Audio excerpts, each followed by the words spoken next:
Hello and welcome to this episode of This Food in History. Today we are still dabbling in fair and carnival food with one of my favorite fair desserts, funnel cake. A staple dessert across the states in county fair, state fair, street fair, sports bars, and anywhere food trucks gather. How do we evolve frying doughs and batters to come up with funnel cakes? My History of Beignets video gives a bit about the history of fried doughs and donuts, and my pastry video touches a bit on the parts a bit before that. To do a fast recap for those not wanting to wander in other videos, we want to thank China and Egypt for the invention of pastry and fried cakes, Rome for expanded baking methods including deep frying in animal fat, and finally medieval people for donuts that were precursors for most well-known deep fried dough-based treats. Now, how to address the evolution of funnel cakes, a divergent line of this deep fried dough family tree. The earliest reference from a Eurocentric view I found is with the Anglo-Normans. After searching the phrase, I learned this was a ruling class after Normandy conquered the Kingdom of England in 1066 under the Duke of Normandy, William. Descended from Vikings and settled in northern France, we have cooking manuscripts that have a funnel cake variant called misbeck, mistembeck, or crispies. The two former come from the French language culture. Mistembeck translates to pour and spout, which is a method of pouring the batter for funnel cakes. A familiar cookbook, the Forme de Cury from 1309 AD, has a recipe for Nissembeck. At this point, we're looking at a fritter that was made by pouring sourdough or yeast batter through a small hole cut into the bottom of a container. Pour this into a medieval deep fryer and you get yourself a fritter cake. They would serve this with sugar syrups and salt. But here's the snag on this part of history. It's not necessarily the earliest nor the place the variant started from. For that, we want to stay in the medieval times, but instead of looking at Anglo-Normans, we're going to jump over to Persia and the Arabic countries. We're going to start with zalabiya, which is also called zulbiya, zalabiya,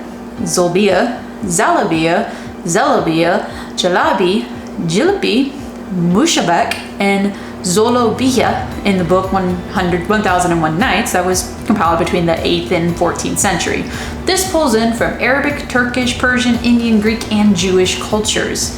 Zalabiya et al. Is deep fried dough poured in circular shapes, then dipped in sugar syrups or honey or sometimes rose water. They also get spiraled when served as street food or overlapping into small little anthill-like structures. Some make them into pretzel shapes. While we can find the earliest known recipe officially in a 10th century cookbook, it is definitely found from India through East Asia and Northern Africa. South Africa has cookie sisters that are a braided donut look. The Indian zulbiya variant traces back to around 1450 AD. Nasirite history mentions the dish as a gift to Nasser al-Din Shah. The Roman scriblita can be found described in 2nd century BC text, but doesn't use the funneling method. They spooned the dough lumps into hot fat to get random shapes. This is likely one precursor for Europe. We also have other variants in Finland's tipaleipä, a small flower-shaped version, and the German stribele, which can also be traced back centuries. You can also find a version of funnel cake all over the world.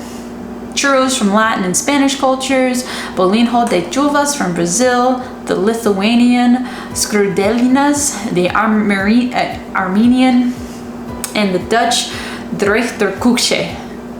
It's hard to pinpoint who really gets the credit, as so many countries have cultures that developed fried dough cooked in hot fats and oils. The American funnel cake then evolved thanks to the Germans and Dutch immigrants. When we jumped into America and their history with funnel cake, we find one main story looking to claim credit. That story is that the Pennsylvania Dutch immigrants brought the drechterkoekje, and in 1879 they adjusted to a baking powder version and adjusted the name to funnel cake. This is the earliest recipe version that can be found in a German cookbook in the States. Ladies' Home Journal has a published recipe for sweet raglets in 1898, which is another name. We also have mention in 1916 in a recipe used by Lizzie Brendel Weinhold in Lancaster, Pennsylvania. A common source for the popularity and spread of funnel cake out of the Pennsylvania Dutch is the Kurtztown Folk Festival.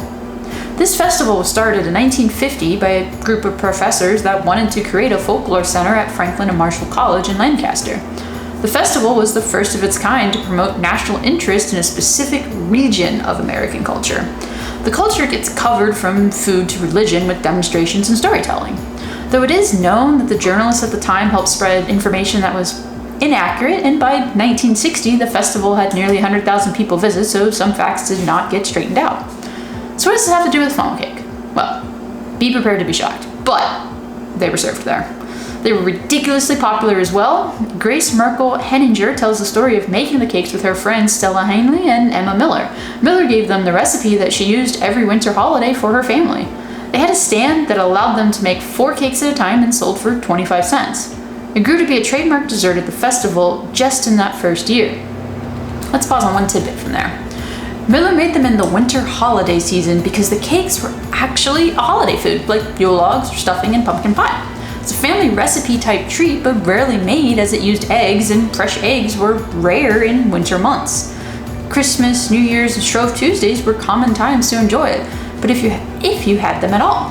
But that all changed thanks to the Kurztown Folk Festival. The popularity brought with it an explosion inclusion in cookbooks, a scarcity prior to the 1950s, and it brought a deeper association and larger place in the Pennsylvania Dutch cultural lore.